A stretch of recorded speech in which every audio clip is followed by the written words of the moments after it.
Hello everyone, welcome to the QuesterMage, your Mage's Quest to talk about games. In today's video I want to talk about Aeterna Noctis coming to the Nintendo Switch. Please note this is not intended to be a review of the game itself. I tried to collect relevant information on the games, digest user feedback while adding my own observations and or opinions, condensing these into an informational video which I hope is helpful and or enjoyable. If you're one of the 90 plus subscribers on the channel so far, thank you very much. It's literally the only way this channel can grow. In this video I'll be focusing on the regular retail edition of this game. At this time I have found one more version of the game that will be available. It's the Aeterna Noctis Chaos Edition, Chaos Edition. I'm assuming that they're assuming we're going to call this the Chaos Edition, so we'll just do that for the rest of this video. The Aeterna Noctis Chaos Edition. We'll look at the contents of both of these in this video.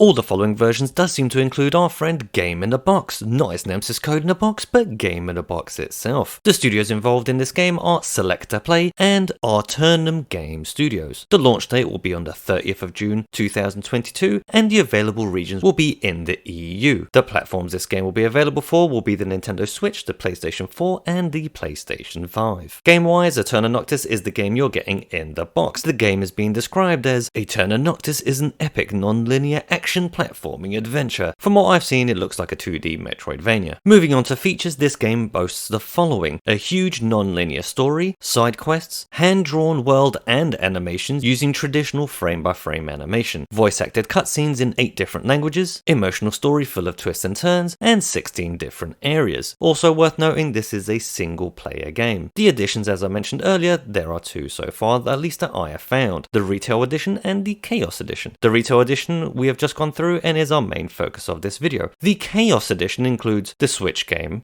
a steelbook, a collector's edition art book, an original soundtrack with 3 CDs plus a collector CD cover, a digital soundtrack. You can actually see here what the digital soundtrack actually includes. Glass postcards, 2 different models of those, and a collector's edition box. Moving on to what we don't know, the retail version being available in other regions. Once again, this just seems to be an ongoing issue. I can't find if this game is available in other regions. So far it seems like it's only in the EU. Is it coming out everywhere else? We don't know. Any other in-game extras? As this is a physical retail box, usually there'd be some sort of extra content that will be added in to increase the value of the retail game, similarly to if you've seen our last video which featured Boldo, the Guardian Owls, where the dev actually included the new DLC into the physical box. If you haven't watched that video, please do take a look after watching this one. Thank you very much. Will there be any extra content to differentiate the retail version from the digital version? We don't know.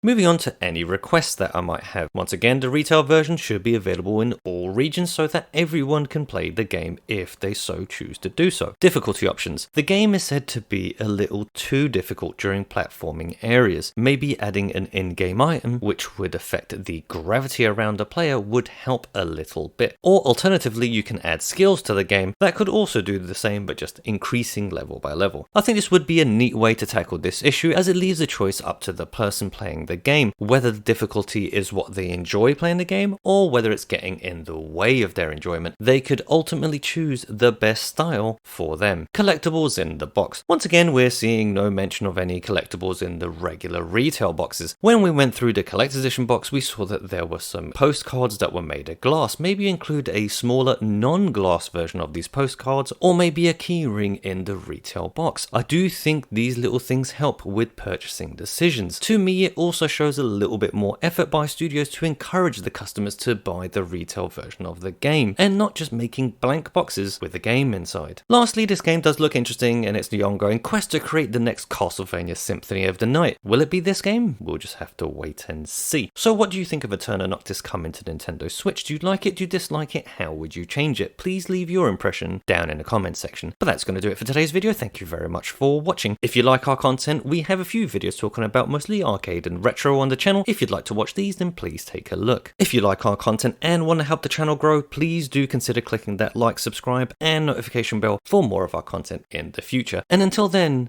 thanks again.